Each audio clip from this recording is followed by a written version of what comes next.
Hello காய், சூப்பரான கிறிஸ்பியான டேஸ்ட்டாக ஒரு கோதுமை வச்சு சிம்பிள் ஸ்நாக்ஸ் தான் இது. வந்து ஸ்கூல் விட்டு வர குழந்தைங்களுக்கு பண்ணி கொடுத்தீங்கன்னா அவ்வளோ என்ஜாய் பண்ணி சாப்பிடுவாங்க. என்னோடய பாப்பாவுக்கு 2 வயசு தான் ஆகுது. அவங்களுக்கு ரொம்ப பிடிச்சிருக்கு இந்த ஸ்நாக்ஸ். நான் அடிக்கடி பண்ணுவேன். இது பண்ணுறதுக்காக ஃபஸ்ட் 2 கப் கோதுமை எடுத்துக்கோங்க. ஒரு அகலமான பிளேட்டில் ஆட் பண்ணிவிட்டு கொஞ்சமாக சீரகம், உங்கள்கிட்ட ஓமம் இருந்தால் ஆட் பண்ணிக்கோங்க. நான் போடலை, பட் போடலாம். ஃப்ளேவர் நல்லாயிருக்கும், நல்லா டைஜஷனும் ஆகும். கூடவே கொஞ்சம் குக்கிங் ஆயில் போட்டு நல்லா மிக்ஸ் பண்ணி விட்டுருங்க. அதுக்கப்புறமா கொஞ்சம் கொஞ்சமாக தண்ணி ஆட் பண்ணி சப்பாத்தி மாவு எந்த அளவுக்கு பசைவோமோ அந்தளவுக்கு பசைஞ்சு வச்சுருங்க. இது ஊறணுன்னெல்லாம் அவசியம் கிடையாது. உங்களுக்கு எத்தனை பவுல்ஸ் வருதோ அந்த மாதிரி. எனக்கு வந்து 8 பவுல்ஸ் வந்திருக்கு 2 கப் கோதுமாவுக்கு.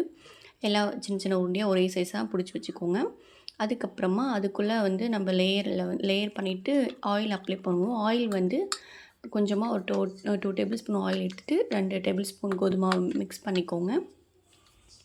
இப்போ வந்து ஒவ்வொரு பால்ஸாக நீங்கள் சப்பாத்தி எப்படி தேய்ப்பீங்களோ அதே அளவுக்கு மெலிசாக தேய்ச்சி எடுத்து வச்சுருங்க.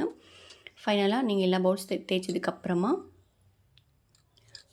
அது மேலே வந்து நம்ம மிக்ஸ் பண்ணி வச்சுருக்கோம் இல்லையா, கோதுமாவும் ஆயிலும், அதை வந்து அப்ளை பண்ணிவிட்டு நல்லா ஸ்ப்ரெட் பண்ணி விட்டுருங்க. அப்புறம் அது மேலே இன்னொரு லேயர் வச்சுட்டு அது மேலேயும் ஆயில் அப்ளை பண்ணுங்கள். நான் வந்து இந்த மாதிரி 2 பேட்சாக பிரிச்சுட்டு 4 பவுலாக இது பண்ணிவிட்டு தேய்ச்சிருக்கேன். தேய்ச்சிட்டு அதை ஃபோல்ட் பண்ணிக்கோங்க. நான் எப்படி வீடியோவில் காட்டணும் அதே மாதிரி ஃபோல்டு பண்ணிக்கோங்க. ஃபோல்டு பண்ணிட்டு அது மேலேயும் அந்த ஆயில் அப்ளை பண்ணிக்கோங்க. அப்ளை பண்ணிவிட்டு ஒரு ஸ்கொயர் ஷேப்க்கு மடித்து விட்டுக்கோங்க. ஸ்கொயர் ஷேப்பில் மடித்து விட்டுட்டு நம்ம இன்னொரு பேட்ச் இருக்கு இல்லையா, 4 பால்ஸ், அதையும் நல்லா சப்பாத்தி மாதிரி தேய்ச்சிட்டு அதையும் அதே மாதிரி ஆயில் அப்ளை பண்ணிவிட்டு ஸ்ப்ரெட் பண்ணிவிட்டு நம்ம எப்படி மடித்தோமோ அதே மாதிரி மடிச்சுட்டு ஒரு 20 மினிட்ஸ் வந்து ரெஸ்ட் விட்டுடலாம். இது நல்லா கொஞ்சம் ஊறுனா தான் கொஞ்சம் நல்லா கிறிஸ்பியாகவும் கிடைக்கும். அதுக்காக தான்.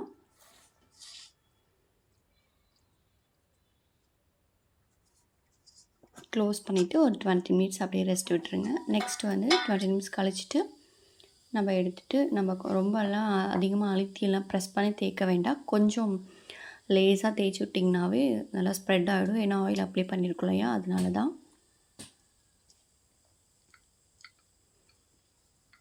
நான் எப்படி தேய்க்கணும் அதே மாதிரி ப்ரெஸ் பண்ணி தேய்ச்சி விட்டுருங்க. நல்லா கொஞ்சம் ஓரளவுக்கு ரொம்பலாம் மெலிசாக தேய்க்க வேண்டாம். கொஞ்சம் திக்காகவே இருக்கட்டும். அப்போ தான் நம்ம ஆயிலில் போட்டு ஃப்ரை பண்ணும்போது கொஞ்சம் லேயராக கிடைக்கும். அதுக்காக தான்.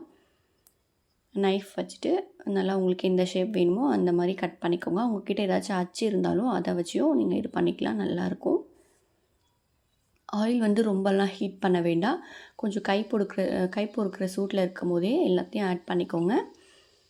ஆட் பண்ணிவிட்டு நான் வந்து ஒரு 4 டைம் தான் ஆட் பண்ணிவிட்டு இது பண்ணியிருந்தேன். கொஞ்சம் லோ ஃப்ளேம்லேயே வச்சு பொரிச்சா தான் இந்த மாதிரி லேயராக உள்ளெல்லாம் நல்லா வெந்து கிறிஸ்பியாக கிடைக்கும்.